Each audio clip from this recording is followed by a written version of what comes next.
नमस्कार। तो चलिए शुरू करते हैं इस दिलचस्प चर्चा को।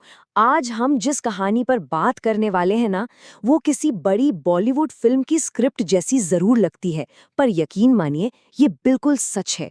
प्रधानमंत्री की इस तस्वीर के पीछे एक ऐसी बायोग्राफी, एक ऐसी रैग्स टू रिचेस स्टोरी छिपी है जो दिखाती है कि दृढ़ निश्चय आखिर क्या कुछ नहीं कर सकता। तो आइए सीधे इसमें डाइव इन करते हैं और समझते हैं भारत के प्रधानमंत्री नरेंद्र मोदी के शुरुआती दिनों से लेकर एक ग्लोबल लीडर बनने तक के इस बेहद दिलचस्प सफर को। एक छोटे से रेलवे स्टेशन पर चाय बेचने वाला लड़का आखिर कैसे बना दुनिया के सबसे पावरफुल लीडर्स में से एक? जरा ठहरकर इस विचार पर गौर कीजिए। ये एक सवाल इस पूरी कहानी का सार है। ये सिर्फ किसी नेता की पॉलिटिकल जर्नी नहीं है दोस्तों। ये कड़ी मेहनत, बेहद लगन और स्ट्रगल की एक ऐसी रियल स्टोरी है जो हमें सच में सोचने पर मजबूर कर देती है कि जिंदगी के अलग-अलग पड़ाव कितने अलग और कितने अनएक्सपेक्टेड हो सकते हैं। और इस पूरे सफर को समझने के लिए ये टाइमलाइन हमारे लिए एक मैप की तरह काम करेगी।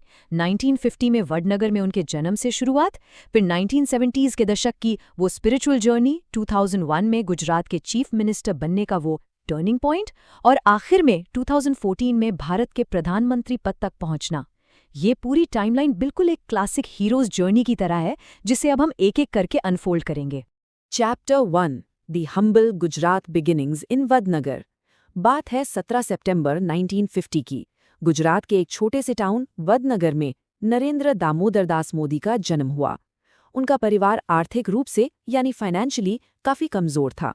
उनके पिताजी एक छोटे से रेलवे स्टेशन पर चाय बेचते थे और पैसे की इस तंगी के चलते छोटे नरेंद्र भी अपने पिताजी के इस काम में उनकी मदद किया करते थे।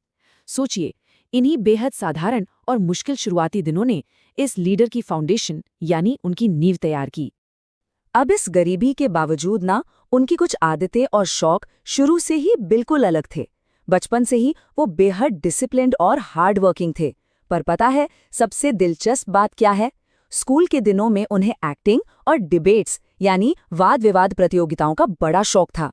और एग्जैक्टली यही वो शौक थे जिन्होंने आगे चलकर उनकी उस जबरदस्त कम्युनिकेशन और पब्लिक स्पीकिंग स्किल्स की नींव रखी, जिसे आज पूरी दुनिया इतने ध्यान से सुनती है। Chapter 2, the spiritual journey and the RSS. जैसे जैसे उम्र बढ़ी, जिंदगी ने एक नया मोड़ लिया। जवानी के दिनों में एक वक्त ऐसा भी आया जब उन्होंने अपना घर छोड़ दिया और पूरे इंडिया की यात्रा पर निकल पड़े।